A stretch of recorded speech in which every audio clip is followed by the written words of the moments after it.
Medium और denser medium की अगर बात की जाए तो रेयर मीडियम वो मीडियम होता है जिसमें पार्टिकल एक दूसरे से दूर होते हैं, particles are far away from each other. And denser medium वो मीडियम होता है जिसमें पार्टिकल काफी क्लोज होते हैं, particles of the medium are very close to each other, उसको हम लोग कहते हैं कि डेंसर मीडियम है।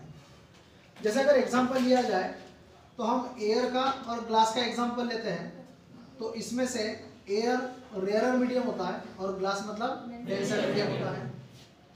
अगर आप इतना वॉल्यूम लेते हो, मतलब इतना स्पेस लेते हो और इसके अंदर एयर भर दिया है, और इतना स्पेस लेते हो जिसमें आप लोगों ने मतलब स्पेस उतना ही लिया लेकिन उसके अंदर आपने क्या भर दिया, ग्लास, ग्लास मीडियम है, उसके अंदर ग्लास के पार्टिकल है और यहाँ पर एयर के पार्टिकल है। ऑब्वियसली एयर के पार्टिकल आपको ऐसे दिखेंगे, लेकिन अगर यहाँ पर देखोगे तो आपको ग्लास के पार्टिकल ऐसे दिखेंगे, दिखेंगे कि नहीं दिखेंगे? इसका मतलब क्या हुआ, फर्स्ट वॉल्यूम सेम है, वॉल्यूम क्या है, सेम है, लेकिन यहाँ पर नंबर ऑफ पार्टिकल कम है और यहाँ पर नंबर ऑफ पार्टिकल ज्यादा है। तो जिसमें नंबर ऑफ पार्टिकल कम होते हैं वो रेयर और जिसमें नंबर ऑफ पार्टिकल ज्यादा होते हैं वो डेंसर। ठीक है, डेंसिटी इसी से रिलेटेड है। डेंसिटी का मीनिंग यहीं पर है, जहां नंबर ऑफ पार्टिकल कम इसका मतलब डेंसिटी कम, और जहां पर नंबर ऑफ पार्टिकल ज्यादा इसका मतलब डेंसिटी ज्यादा। ठीक है, तो मीडियम अगर डेंसर है तो इसका मतलब उसकी डेंसिटी ज्यादा है, और मीडियम अगर रेयर है इसका मतलब उसकी डेंसिटी कम है। तो एयर मीडियम की डेंसिटी कम है और ग्लास मीडियम की डेंसिटी ज्यादा है। जैसे एक एग्जांपल जो बताया वुड, और मैं ग्लास की बात, वुड और आयरन की बात कर देता हूं। ठीक है, आपने एक वुड का रॉड लिया और उतना ही बड़ा रॉड आयरन का लिया, आप बताइए ज्यादा वेटेड कौन होगा, आयरन होगा। रीजन क्या, आपने लेंथ तो उतना ही लिया, एरिया ऑफ क्रॉस सेक्शन भी उतना है, मतलब थिकनेस उतना ही है, मतलब दोनों ने कवर किया हुआ स्पेस वही है। ठीक है ना, आपने बात की थी ना मास अपॉन वॉल्यूम की, इसका मतलब वॉल्यूम दोनों का सेम ही है, लेकिन फिर भी ये वेटेड है और ये लाइट है, बराबर है। इसका रीजन क्या है, इसका रीजन है कि वुड के पार्टिकल कम है, इतने स्पेस में वुड के पार्टिकल कम है और इतने स्पेस में आयरन के पार्टिकल ज्यादा है। That means density of iron is greater than the density of would. ठीक है, तो पार्टिकल जहां ज्यादा वहां पर डेंसिटी ज्यादा, और जहां पार्टिकल कम होंगे वहां पर डेंसिटी भी कम होगा। तो डेंसिटी का कांसेप्ट जो है वो सीधा सीधा कांसेप्ट ये है कि पार्टिकल ज्यादा तो डेंसिटी ज्यादा, पार्टिकल कम तो डेंसिटी कम। That means we can say that this density is related with the number of particles present in the given space. फिर वो स्पेस मतलब आप लेंथ ले सकते हो, फिर वो स्पेस मतलब आप एरिया ले सकते हो, फिर वो स्पेस मतलब आप वॉल्यूम ले सकते हो, बराबर है। जैसे आप रॉड की अगर बात करोगे तो लेंथ की बात होगी, जैसे मार्कर पेन है, it is made up of the plastic material, लेकिन इतना ही बड़ा मार्कर पेन अगर मैं आयरन से बना होकर लेता हूं तो ऑब्वियसली वो वेटेड रहेगा, बराबर है। लेकिन लेंथ तो दोनों का सेम है, लेकिन इस लेंथ के अंदर, इस लेंथ में प्लास्टिक के पार्टिकल कम है और आयरन के पार्टिकल ज्यादा है। बात नंबर ऑफ पार्टिकल पर ही आई। इसका मतलब लेंथ की अगर बात करोगे तो भी डेंसिटी को एक्सप्लेन किया जाएगा, और उसे हम लोग लीनियर डेंसिटी कहेंगे। कौन सा डेंसिटी कहेंगे, लीनियर डेंसिटी। अब मैं बात करता हूं इस बोर्ड की, व्हाइट बोर्ड की। This white board is made up of the ply, ply material है, इससे बना हुआ है। ठीक है, उसके ऊपर माइका वगैरह लगा है, बट वुडन मटेरियल नहीं है। लेकिन अगर समझ लो इतने ही एरिया का, मैं अब एरिया की बात कर रहा हूं, मैं अब लेंथ इनटू ब्रेथ की बात कर रहा हूं, मैंने लेंथ को छोड़ दिया, मैं अब एरिया की बात कर रहा हूं। तो इतना ही बड़ा, मतलब इतने ही एरिया का मैं अगर आयरन बोर्ड लेता हूं और उसके ऊपर माइका लगाओ या ना लगाओ वॉटर भी, लेकिन इतने ही एरिया का अगर मैंने आयरन का बोर्ड लिया तो बताइए वेट किसका ज्यादा होगा, आयरन का, बराबर है। एरिया तो वही लिया आपने, लेकिन बात कहां पर आ गई, नंबर ऑफ पार्टिकल। मतलब आयरन में नंबर ऑफ पार्टिकल ज्यादा, मतलब इतने एरिया में आयरन में नंबर ऑफ पार्टिकल ज्यादा, और इतने ही एरिया में प्लाई में मतलब वुड में नंबर ऑफ पार्टिकल कम। मतलब आयरन का डेंसिटी ज्यादा हो गया और वुड का डेंसिटी कम हो। तो यहां पर मैंने एरिया की बात की है, बराबर है। तो जब हम एरिया को कंसीडर करते हैं और उस एरिया में नंबर ऑफ पार्टिकल कितने हैं, तो उसके लिए फाइंड आउट किया जाता है सरफेस डेंसिटी। क्या फाइंड आउट किया जाता है? Surface density. You have to find the surface density. Now अब हम बात करेंगे स्फीयर की। आपके पास दो स्फीयर है, एक वुडन स्फीयर है और उतने ही वॉल्यूम का, वॉल्यूम की बात आ गई, उतने ही वॉल्यूम का आयरन स्फीयर है। Which one is weighted? लेकिन वॉल्यूम तो वही है, उसने जो स्पेस कवर किया वो तो वही है, वॉल्यूम वही है, लेकिन एक आयरन का और दूसरा वुड का है, तो वुड में नंबर ऑफ पार्टिकल कम है, लेकिन उतने ही वॉल्यूम में आयरन में नंबर ऑफ पार्टिकल ज्यादा है। तो यहां पर जो डेंसिटी फाइंड आउट किया जाता है वो है वॉल्यूम डेंसिटी, जिसका फार्मूला आपने बताया था मास अपॉन वॉल्यूम। ठीक है, तो नंबर ऑफ पार्टिकल्स ज्यादा है, इसका मतलब ऑब्वियसली उस बॉडी का मास ज्यादा है, तो इसलिए हम लोग वहां पर फार्मूला लिखते हैं मास अपॉन, यहां पर लेंथ लिखेंगे, लीनियर डेंसिटी। ठीक है, मास मतलब एक्चुअली ये है नंबर ऑफ पार्टिकल्स, लेकिन नंबर ऑफ पार्टिकल को आप अगर काउंट करोगे, हम वेट की बात कर रहे हैं ना, मतलब मास की बात कर रहे हैं, तो नंबर ऑफ पार्टिकल को अगर पास में अगर लाओगे उसका मास फाइंड आउट किया जाएगा। ठीक है, तो मास अपॉन लेंथ मतलब लीनियर डेंसिटी। कितने एरिया में कितने नंबर ऑफ पार्टिकल्स है, मतलब उन पार्टिकल का फिर मास क्या होगा, टोटल मास क्या होगा, तो हम लोग यहाँ पर फार्मूला लिखेंगे मास अपॉन एरिया। ठीक है, और कितने वॉल्यूम में कितने नंबर ऑफ पार्टिकल्स है, मतलब कितना मास है, तो ये हो गया मास अपॉन वॉल्यूम। और आपने इसकी बात किए थे। ठीक है, तो आप लोगों ने मास अपॉन वॉल्यूम ये डेंसिटी पढ़े होंगे, वॉल्यूम डेंसिटी, लेकिन उसके अलावा भी हम लोग दो डेंसिटी और पढ़ते हैं, एक होता है लीनियर डेंसिटी और दूसरा होता है सरफेस डेंसिटी। जब आप वॉल्यूम की बात करते हो, कितने वॉल्यूम में कितने नंबर ऑफ पार्टिकल्स, मतलब कितने वॉल्यूम में कितना mass, called as the volume density. कितने एरिया में कितने नंबर ऑफ पार्टिकल, मतलब कितना mass, called as the surface density. और कितने लेंथ में कितने नंबर ऑफ पार्टिकल्स, मतलब कितना mass, called as the linear density. This linear density is denoted by symbol lambda.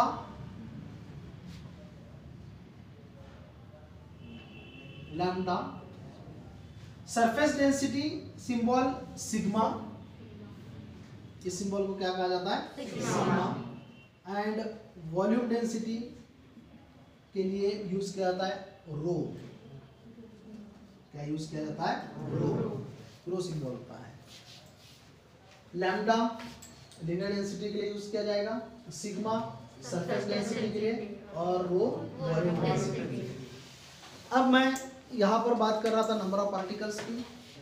Today we are going to discuss about the charge density. ठीक है, यहाँ पर हम मास डेंसिटी, मास के रिलेटेड डेंसिटी निकाल रहे थे, कितने वॉल्यूम में कितना मास, कितने एरिया में कितना मास, कितने लेंथ में कितना mass. Today we are going to find the charge density. There are three types of charge density. First is called as linear charge density.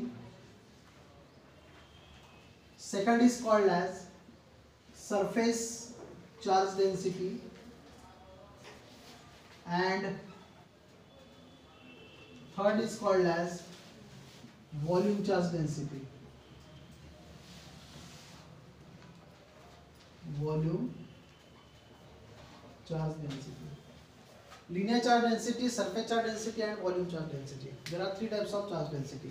अभी मैं बात कर रहा था linear density, surface density और volume density की। एक्स्ट्रा वर्ड कौन सा आया हुआ है? चार्ज। अभी तक आप कितने लेंथ में क्या देख रहे थे? मास। एरिया में क्या देख रहे थे? मास। वॉल्यूम में क्या देख रहे थे? मास। अब लेंथ में क्या देखोगे? चार्जेस। एरिया में क्या देखोगे? चार्जेस। और वॉल्यूम में क्या देखोगे? चार्जेस। अब चार्जेस का अगर कंसेप्ट देखा जाए तो आप जब किसी बॉडी पे चार्ज प्रोवाइड करते हो, जब आप किसी बॉडी पे चार्ज प्रोवाइड करते हो तो उस वक्त चार्ज उस बॉडी के अंदर नहीं जाता, ध्यान में रखना। चार्ज उस बॉडी के अंदर नहीं जाता, चार्ज जो है वो सिर्फ सरफेस पे डिपॉजिट होता है, ये कंसेप्ट याद रखना। Charge is deposited over the surface of the body. Charge कभी बॉडी के इनसाइड में नहीं जाता। मतलब जैसे एक एग्जांपल लेंगे फुटबॉल का, ठीक है ना, जैसे फुटबॉल है और फुटबॉल पे चार्ज हमने प्रोवाइड की है, इलेक्ट्रोस्टैटिक चार्ज अगर प्रोवाइड किए तो ऑब्वियसली फुटबॉल के ऊपर चार्ज डिपॉजिट हो जाएगा, ठीक है। तो फुटबॉल के ऊपर जब चार्ज डिपॉजिट होगा तो फुटबॉल क्लोज बॉडी है, फुटबॉल क्लोज बॉडी है, तो चार्ज अंदर नहीं जाएगा, ध्यान में रखना। फुटबॉल के अंदर आपको चार्ज 0 मिलेगा, फुटबॉल के इनसाइड में इलेक्ट्रिक इंटेंसिटी 0 होगा, मतलब इलेक्ट्रिक फील्ड 0 होगा। जैसे फुटबॉल है, स्फेरिकल बॉडी है, बराबर है, इसमें ऐसा कोई होल तो रहेगा नहीं कि चार्ज अंदर जाएगा। हाँ, बात करोगे एयर भरेंगे तो उसके बाद में तो पैक हो जाता है ना, तो ये क्लोज बॉडी हो गया। चार्ज जब आप यहाँ पर डिपॉजिट करोगे तो चार्ज सिर्फ आउटर सरफेस पर डिपॉजिट होगा, इनर सरफेस पर इलेक्ट्रिक फील्ड का वैल्यू 0 होगा। तो क्लोज बॉडी के इनसाइड में चार्ज 0 होता है, ध्यान में रखना। क्लोज बॉडी के सिर्फ सरफेस पे ही चार्ज डिपॉजिट होता है, over the surface of the close body. Now in this case we have to discuss about linear charge density. So for that we have to take example having the length is the dominant character. मतलब ऐसे कई सारे object होते हैं जिसमें आपको length भी find out कर सकते हो आप लोग, एरिया भी फाइंड आउट कर सकते हो, वॉल्यूम भी फाइंड आउट कर सकते हो। लेकिन अब मैं यहाँ पर डोमिनेंट कैरेक्टर जो ले रहा हूँ वो ले रहा हूँ लेंथ। तो लेंथ के लिए मैं यहाँ पर लेता हूँ एक मेटेलिक रॉड, एक मेटेलिक रॉड लिया जाएगा और उस मेटेलिक रॉड पे चार्ज डिपॉजिट किया जाएगा। ये मेटालिक रॉड हुआ। Let us consider L is the length of this metallic rod. जब यहाँ पर चार्ज डिपॉजिट करोगे, अब ये रॉड कैसा है, तो रॉड सॉलिड है। ये क्या है, ये सॉलिड, ये सॉलिड है। अगर ये हॉलो है तो चार्ज अंदर भी जाएगा। तो मैं यहाँ पर इसको यहाँ पर सॉलिड मेटालिक रॉड ले लेता हूँ। जब यहाँ पर चार्ज प्रोवाइड करोगे तो चार्ज इस सरफेस पे डिपॉजिट होगा। Charge is deposited over the surface of sorry not surface, along the length, along the length of this metallic rod. इस लेंथ के अलोंग में चार्ज डिपॉजिट हुआ है। According to the linear charge density, it is the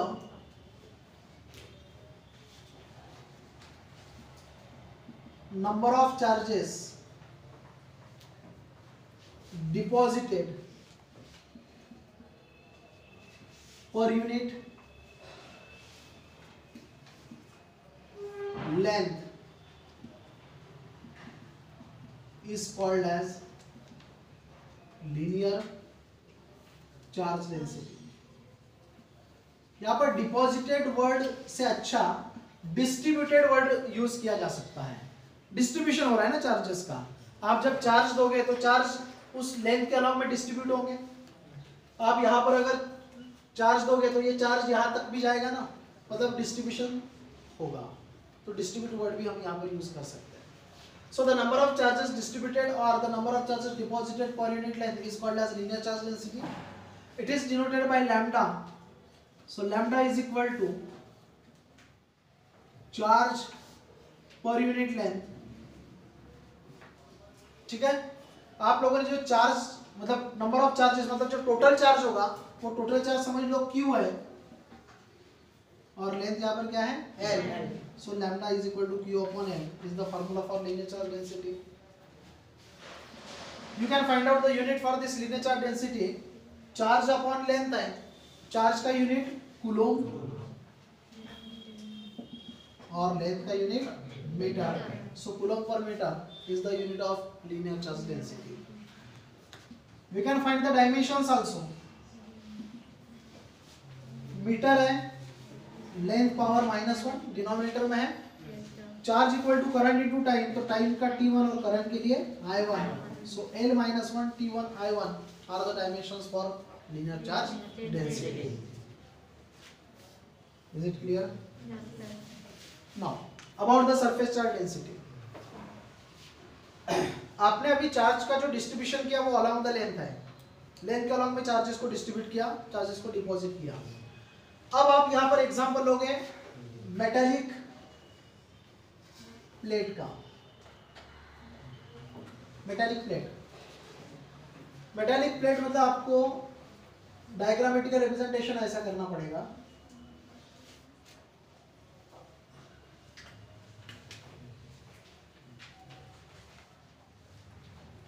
ये metallic plate हो गया,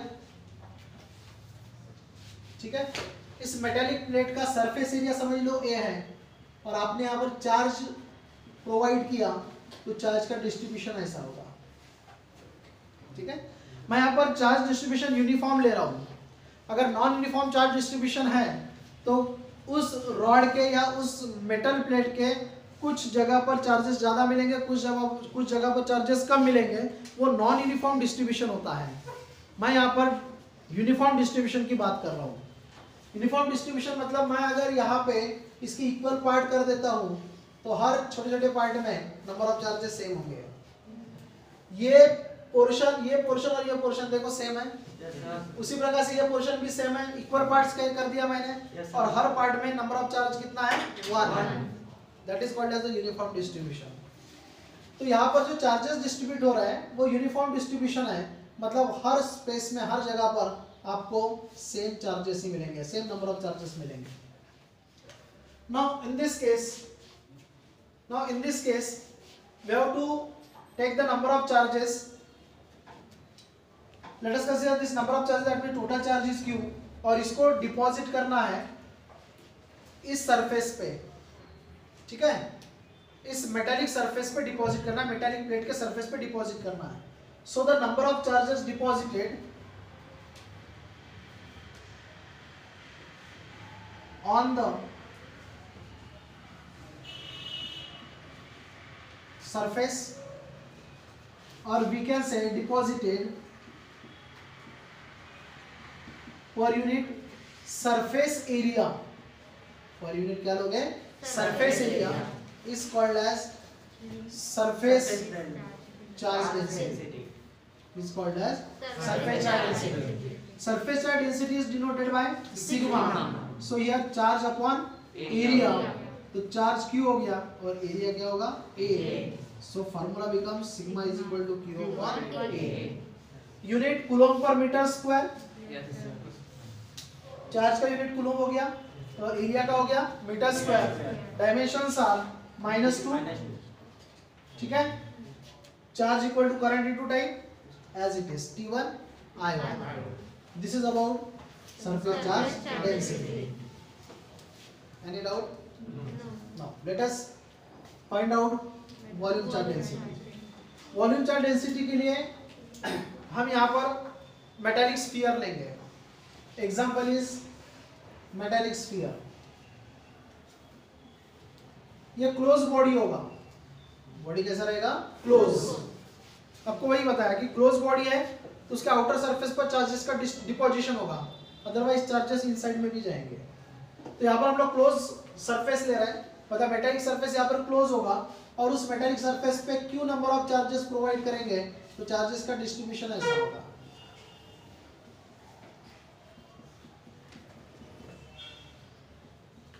ठीक है। This is also the uniform distribution of charge. The number of charges deposited per unit volume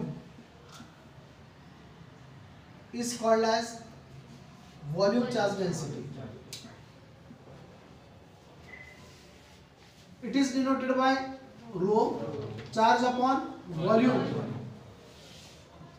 So rho upon Q upon V. Unit of volume is meter cube. Here you have to take, ठीक है।